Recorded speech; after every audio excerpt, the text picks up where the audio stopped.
Hello বন্ধুরা, আজকে নতুন একটি ভিডিও নিয়ে আপনাদের সামনে আসলাম। আজকে আপনাদের দেখাবো আমাদের দক্ষিণবঙ্গের মানুষের আয়ের উৎস পিরোজপুর জেলার নাজিরপুর উপজেলার দীর্ঘা ইউনিয়নের গোবর্ধন একটি বাজারে সবাই দেখবেন। আমাদের বরিশালের আঞ্চলিক ভাষায় বলে সুপারি। সুপারির বাজার দেখাবো আপনাদেরকে, সবাই উপভোগ করুন।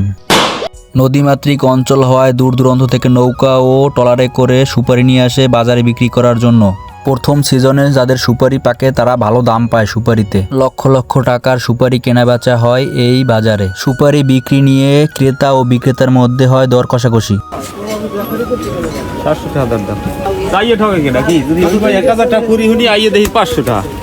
প্রতি সপ্তাহে শুক্রবার ও মঙ্গলবার বাজারে হাট বসে। সুপারির সিজনে দুপুর 12টা থেকে সন্ধ্যা পর্যন্ত সুপারি কেনা ও বেচা শুরু হয়। তবে এই ভিডিওর ক্লিপগুলো করা ছিল যখন সিজনের প্রথম সুপারি পাকা শুরু করেছিল, তখন সুপারির চাপ এত ছিল না, যার কারণে বাজার ছিল ফাঁকা ফাঁকা, অল্প অল্প সুপারির চাপ।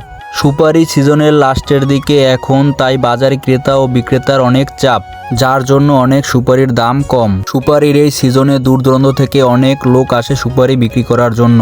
পিরোজপুর জেলার ভিতরে গোবর্ধন বাজার সুপারির জন্য একটি ঐতিহ্যবাহী বাজার নামে সুপরিচিত। এই বাজারে লক্ষ লক্ষ টাকার সুপারি কেনা ও বেচা হয়, তাই এই বাজার অনেক সুপরিচিত একটি বাজার। এই বাজারে দূর দূরান্ত থেকে সুপারি বিক্রি করতে আসে অনেক লোক, কারণ এই বাজারে নেই কোনো সিন্ডিকেট।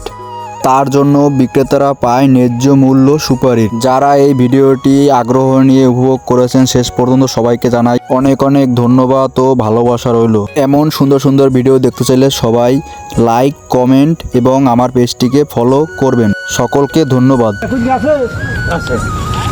একটু কম নিন, না একটু কম, 10 টাকা কম